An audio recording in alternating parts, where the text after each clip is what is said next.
tēnā koutou katoa. We acknowledge that there is a strength beyond ourselves when we work together to serve others. May we put aside our own personal interests, work with integrity and openness, striving to create a community that supports its people and the environment. Let us, in a moment of quiet, focus on why we are here. We give thanks for the wisdom of the past, look for opportunities in the present, and accept the challenges of the future. Tēnei te mihi kia koutou katoa. Kia pai te hare. Thank you.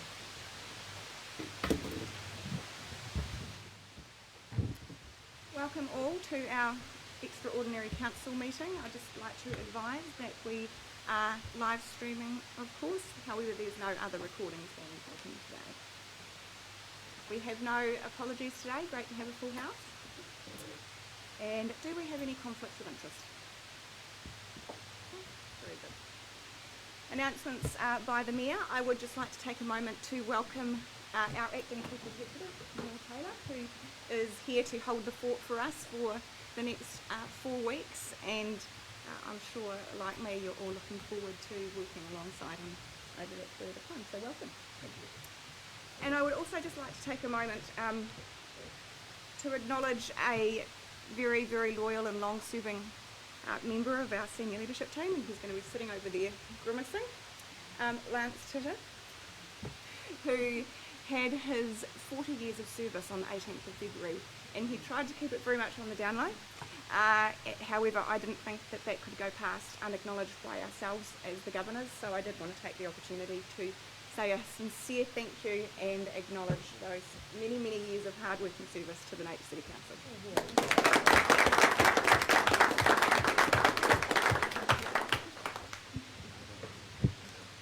Now, are there any announcements by management? Very good. Okay, so we do have one agenda item before us today. It would be fair to say it's a fairly hefty one. And we are looking at the draft annual plan for 2021 and the associated consultation material.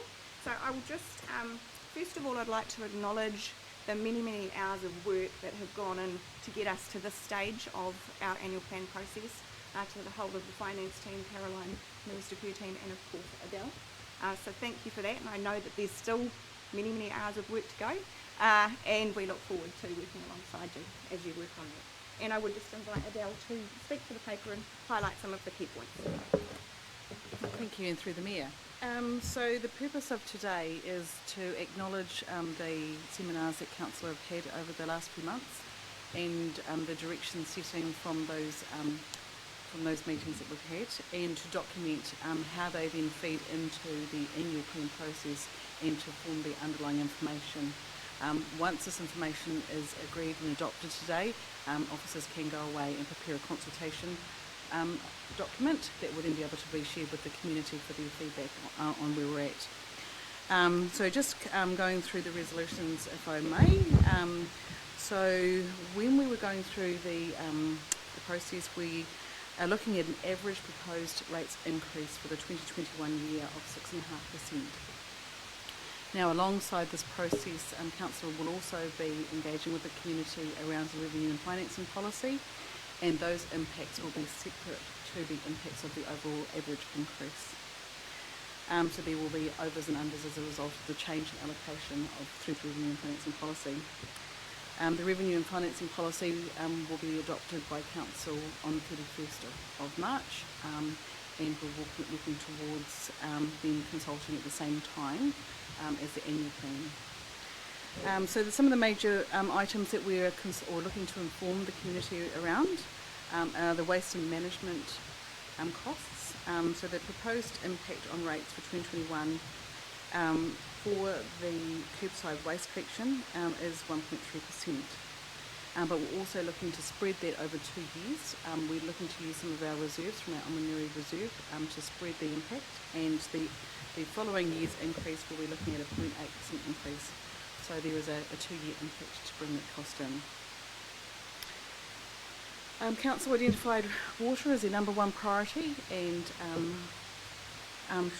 Aside from the resolutions that are in front of Council today, I can acknowledge that the total spend now for the 2021 year is $24.9 million in capital.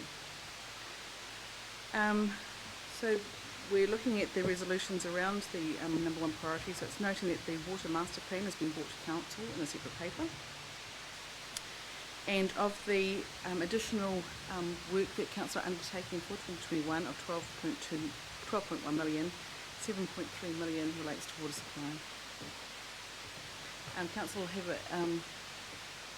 are looking to include budget of $200,000 for the coronation review. And then we're looking at $200,000 for the development of a water safety plan. There's additional work required for the outfall of $4 million, and this work is required for money's been brought forward from our renewal funding for that particular project. So I've just noted in my comments around were $24.9 million for the Three Waters projects for 2021. So in relation to the Whakarere revetment, so there's been considerable consultation with the community to date, and what we're noting through the resolutions today is that we will be requiring to increase the amount of the budget because of the time delays in getting that project completed, and that as a result we would like to hold the amount that we'll be seeking from the those private for that public-private split, and the original recommendation was a 3%, 97% split, and we're now proposing moving it to 2.5% and 97.5%. We were also looking at the requirements around Te Awa, and there's new funding which will be funded from development contributions of $2.3 million included in the plan. There's a resolution to look at funding for the long-term plan of $240,000, and we're seeking funding from the Urban and Suburban Growth Fund for that.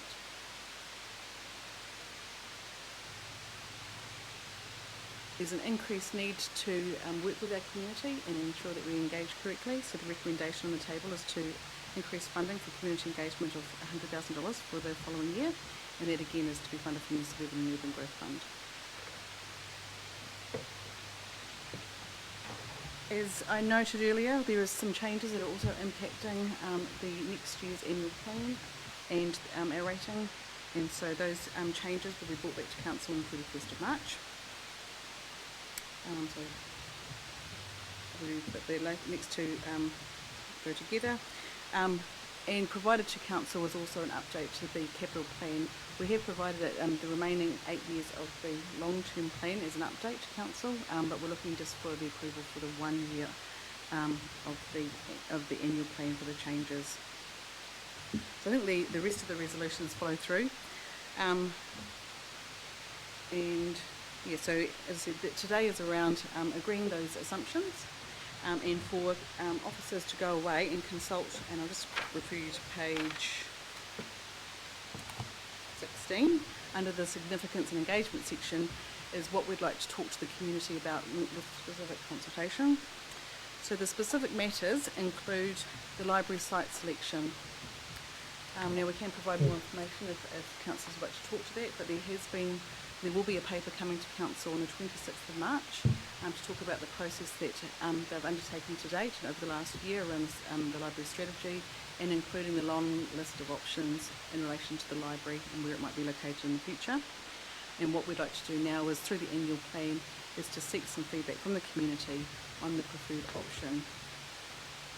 We're then looking at informing the community around our water-related projects, our waste minimisation costs, provide the community an update on our major projects, inform them where we're at with our community housing project, Te Pahinga, street management, which includes providing for the cost of replacing CCTV cameras in the city, the Whakarere revetment, our capital plan, and then the amendments to the revenue and financing policy. So they're the matters on which we're going to inform. and I'm happy to take any questions. I do have the finance team here available if you've got any specific questions in relation to the financials. I do note that as per the long-term plan, we were looking to move to $30 million of debt, and the requirements for our cash as part of this annual plan process will be looking for $20 million of external debt. Thank you. Adele, I'll open the floor to questions. Councillor Bowe. Yes, thank you, Madam Mayor. Just a couple of questions around the water issues in this paper, please. The first one was, it was good to see that there are 2 new bores being explored to reduce the manganese in the system, and I guess that is to deal with the situation that people currently have with the dirty water, I guess. Yes. Sorry.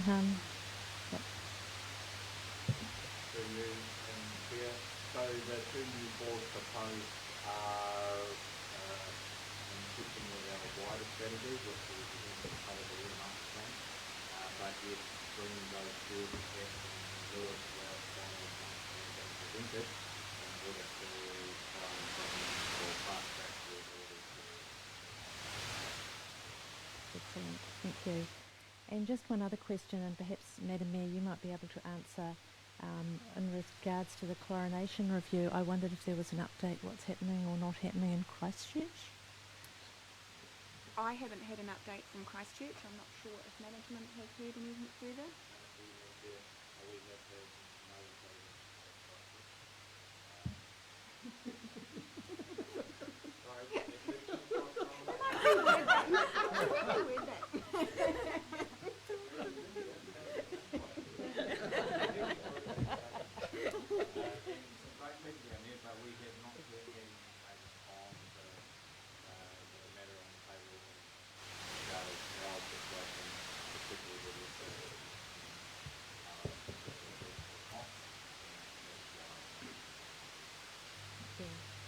And while you're standing, John, a couple of questions from myself. I note that there's this water supply master plan. When is that report going to be coming to council? Okay, good as well. And also the additional 200,000 that's being proposed for the water safety plan. Is that to actually essentially update our water safety plan for the increased regulatory measures that are coming through? I'll try and keep this as an answer. Thank you. Essentially, it's recognising that certain people have to move to the new water safety plan template, and regardless of what our operation might look like into the future, we still need to move to a template and that will require quite a bit of work down the field step. And so we're just looking to support that process of And are there some timeframes we need to meet around that? at this point, I believe there is, but depending on the market and what work we might do. If we move to our proposed two bore field approach, then there will be a need for a new work. Right, okay, thank you. Councillor Crown. Thank you, Madam Chair. I'm actually unsure as to who I need to direct my question to, so let's see how it goes. On page 15, 1.3 under issues, we have the Provincial Growth Fund. There are 4 items there where we have had no formal feedback received, and I was just wondering if anyone had an update in regards to where that process is at, or if they could offer us a time frame that we might be expecting information in that regard.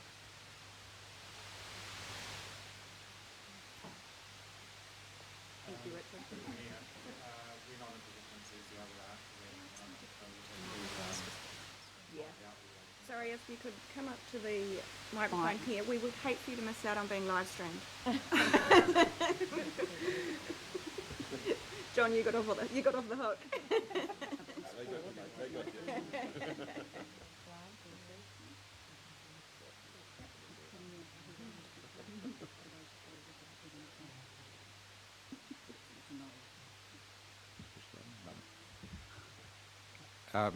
Through you.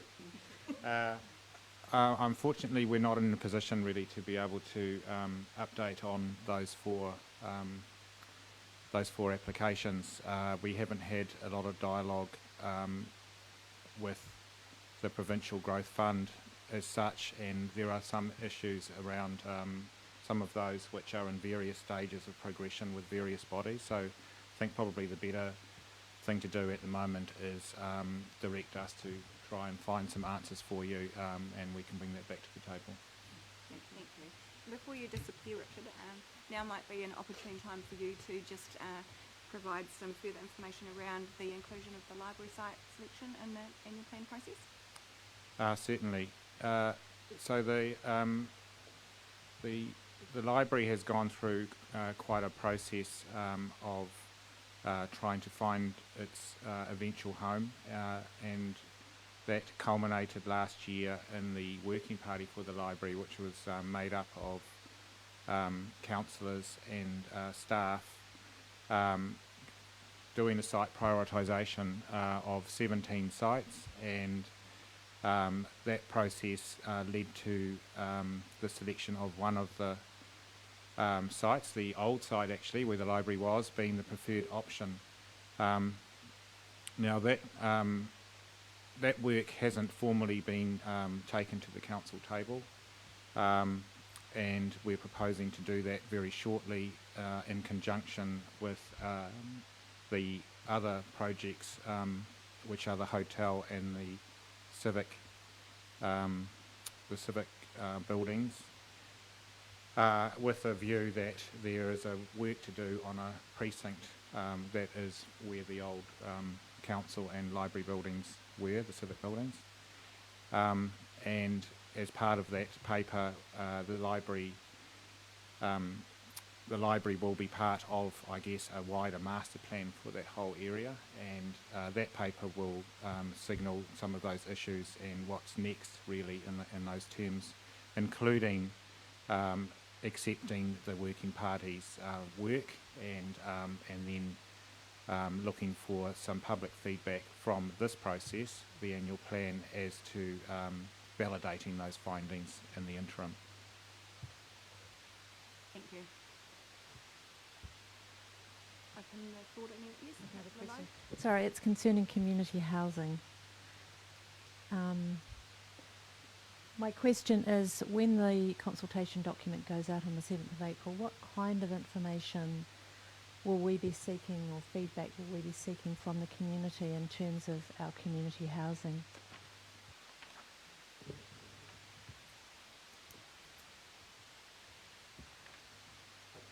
Kia ora, through the chair. We'll be merely updating the community of where we're at with the strategic review. So we will be talking about the options currently being investigated as part of that review. So there won't be any decisions at that point. So it's really just to provide an update on the progress of the review, and then a separate consultation process will be undertaken once those options are brought to you for your recommendation. Councillor Brown, through you, Madam Mayor, I've actually got 3 points. The first one's on page 16, para 1.4. There's a list of 11 things, and just street management is listed twice. Is that just a typo, or is there 2 different? Yeah. Typo? Cool. On the bottom of page 12, and the proposed change to the revenue and financing policy, we workshopped that we were going to bring other community organisations in line with sporting facilities. So under the section 1 of the Rating Act, all sporting facilities get a 50% rate permission, and we workshopped that we were going to bring the other community organisations such as community halls and stuff in line with that, with the rate permission. So that's missing in this document. Okay. Take note of that as an action, please. Yep, thank you. And I've mentioned it elsewhere. Thank you.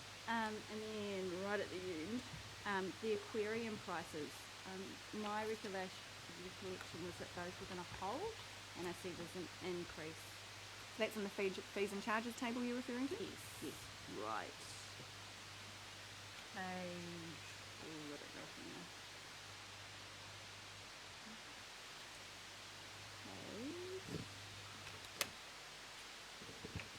Page 88.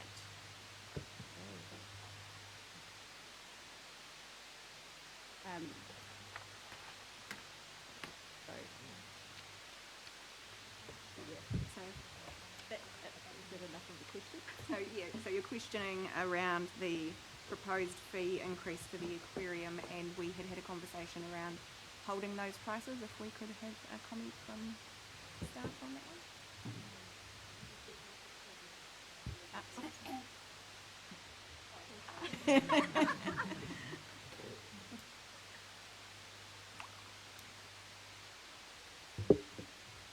Through you, Madam Mayor, your recollection is correct, Councillor Brown. The councillors did discuss, in light of the unknown decisions yet to be made around the aquarium, and some of the feedback we've had to date with a few things happening at the aquarium, that we should hold the fees and charges, and unfortunately that just hasn't been translated into this document. So I'm sure Mrs Henderson can advise of the process how to make that amendment. Also, there was the library fees and charges, which there's an error there that needed to be corrected too, so maybe we could do that at the same time. Great, thank you. And the resolution? Thank you. We might deal with that amendment now before we move on. So if we just add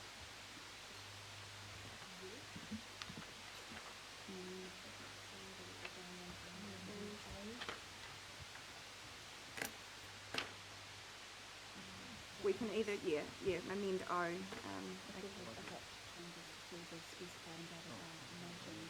Corrections. Perfect. Thank you.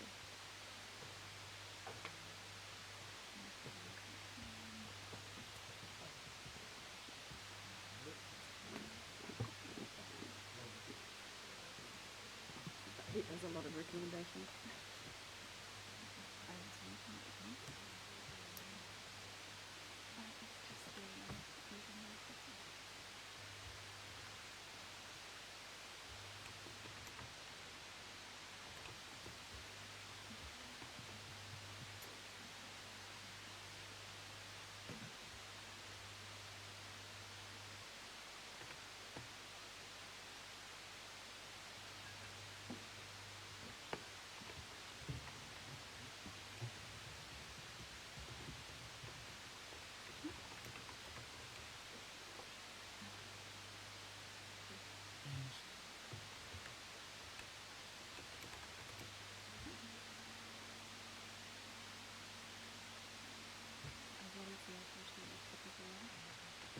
Library fees and charges. What was the specific changes to the library charges? Yeah.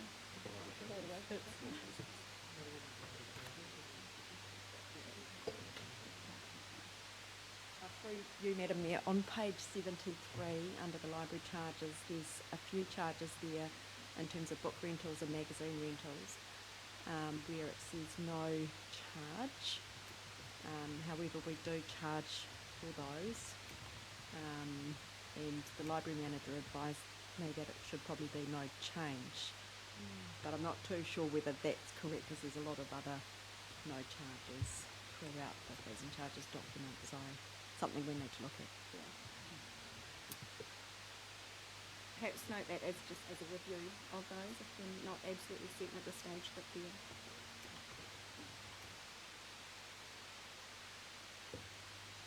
Thank you. Deputy Governor. Thank you. I had a recollection of a body of work we were doing over a number of years to strengthen council buildings in terms of seismic strengthening. However, I note on page 132 the capital funding for ongoing seismic strengthening of council buildings stops in the current year we're in, with no ongoing forecast. And I just wonder, is there some rationale behind that? Has the money been moved out of that line into, say, specific building lines, or what's happened there? Thank you. Who's best to answer that? Adele, thank you. Through the Mayor. So we have obviously been working through the assessments on the buildings, and there were only a number of buildings that have been identified as being quite strengthening work, one being the Square, and then we've got the Harris stand, but these works aren't considered significant, and so we can look to include those once we've got more details, include them in the long-term plan. So we've effectively gone through our long list. So the exposure that we had originally when we were doing that review work has now been mitigated basically because we've identified all of our building requirements. Okay, so just so my understanding is correct, we have undergone strengthening work on all council buildings that require it other than those two you've just identified, and we will identify funding for them specific in the LTP. Through the year, as the work won't be required next year, the build design and etc. has to be undertaken. Thank you.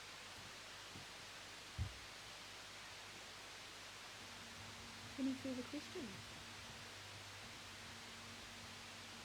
No.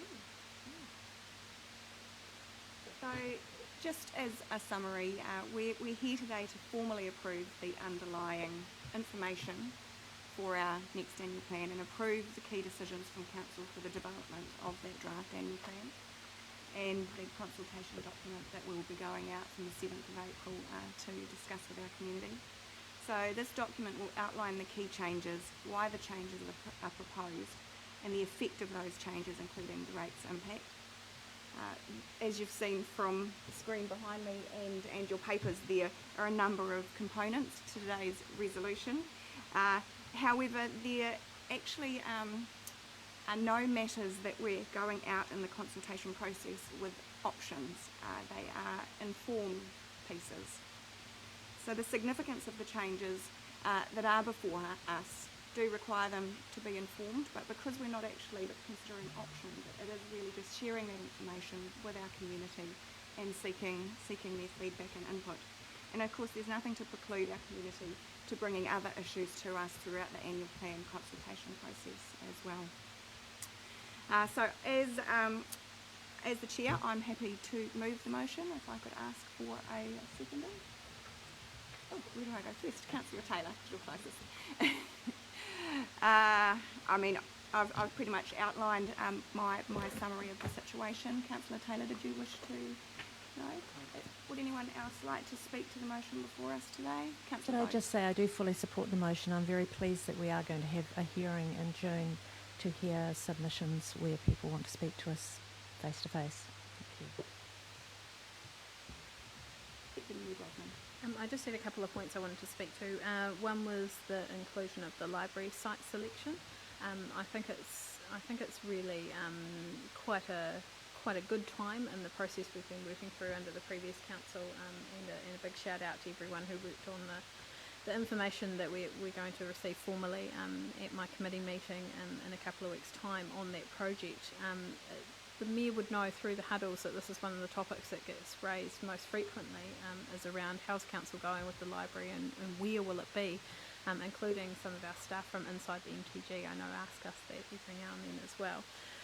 So I think this is a really apt time for us to be what I consider putting a quick win in front of the community in terms of cementing that preferred site location, and sets us up really nicely for the work to be done on the how and the when included in that whole precinct. So I just wanted to speak in support of including that in this consultation document.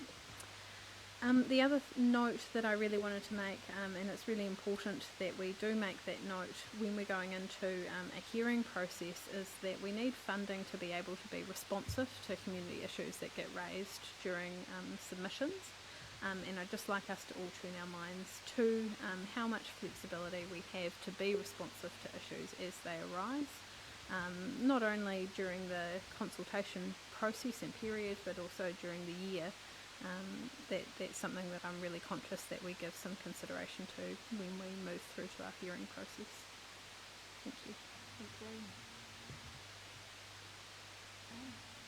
So just to wrap up in my right of reply, I'm really excited about some of the things that we are going out to our community with in this particular annual plan.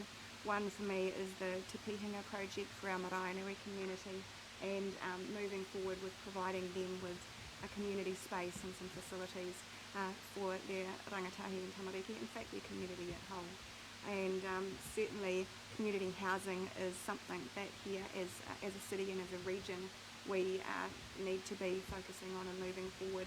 And as Deputy Mayor Brosnan has said, the library in particular is something that I get asked about at my weekly town huddle, and it's great to be able to go out to our community and share that information with them around that site selection process and move forward. So I'm looking forward to those conversations and meeting with our community. And that being said, I will now put the motion. All those in favour, please say aye. Aye. Against? Carried. Thank you very much. That went quicker than expected. Thank you. So I will call the meeting closed.